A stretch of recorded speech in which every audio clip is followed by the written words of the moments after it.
2시 13분 지나고 있습니다. 성공투자 오증 씨 함께하고 계시고요. 2월에 옵션 만기입니다. 조금 부담이 되죠. 코스피가 4포인트까지 좀 밀려있는 상황입니다.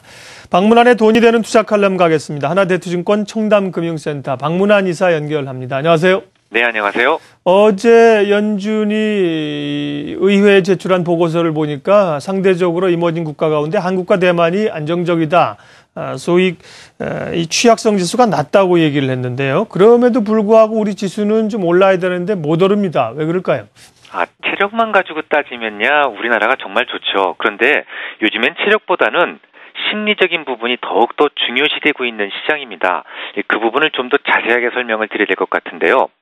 금융시장에는 아주 오래전부터 만들어진 중요한 전통들이 몇 개 있습니다. 그중 하나가 바로 금리에 얽힌 전설인데요. 미국이 금리를 올리기 시작하면 달러가 강세를 보인다라는 얘기입니다. 이론적으로 금리라고 하는 것은 화폐에 대한 보유 가치를 의미하죠. 조금 쉽게 표현을 하자면 1년 동안 달러를 빌리는데 치러야 되는 비용을 바로 금리라고 하기 때문에 당연히 금리를 올린다라는 것은 달러를 보유하려는 힘을 이끌게 되고 달러 가치는 오른다라는 것이 정설입니다. 문제는 이 달러가 오르기 시작하면 달러로 살 수 있는 모든 것의 상대적 가치는 하락한다고 믿는 것이 문제죠. 그럼 지금 현실을 한번 보겠습니다. 지금 미국은 금리가 굉장히 낮은 상황입니다. 연방기금금리가 제로나 다름이 없는데요. 그러니까 금리가 앞으로 내려갈 일이 많겠습니까? 아니면 올라갈 일이 많겠습니까? 당연히 오를 일만 남았다고 시장은 생각할 겁니다. 그럼 시청자 여러분들께서 외국인이라고 가정해보죠. 금리가 언젠지 모르지만 분명히 오른다 라고 생각을 하고 있다면 그럼 금리가 오른 다음에 이머징에 투자를 시작하시겠습니까? 아니면 금리를 올리면 다시 짐 싸서 나와야 되는 상황임을 뻔히 알면서도 잠시 동안만이라도 이머징이 조금 체력적으로 우수하다고 여기에 투자를 해보시겠습니까?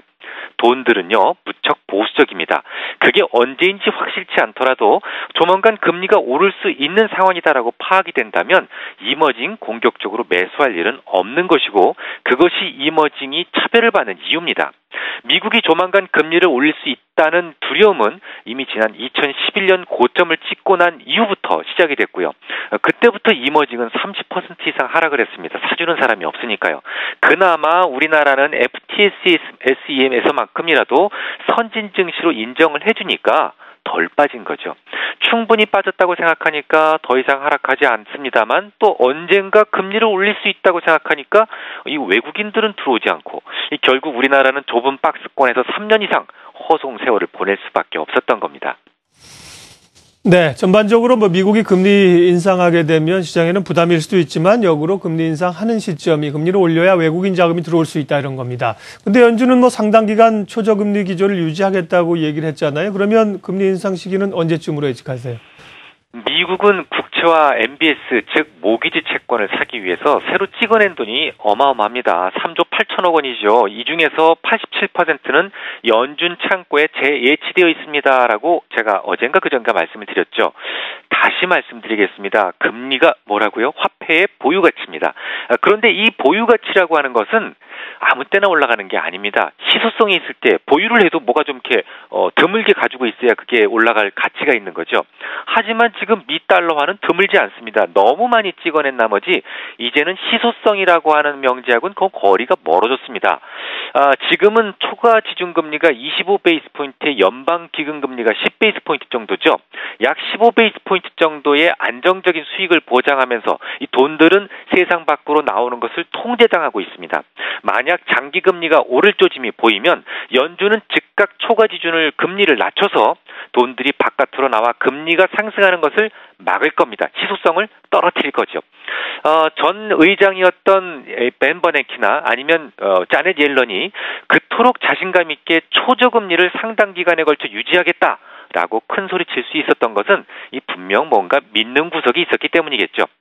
결국 이머징의 건강한 상승을 촉발할 수 있는 악재의 발현 시기, 즉 금리의 인상은 아직은 멀었다고 봅니다.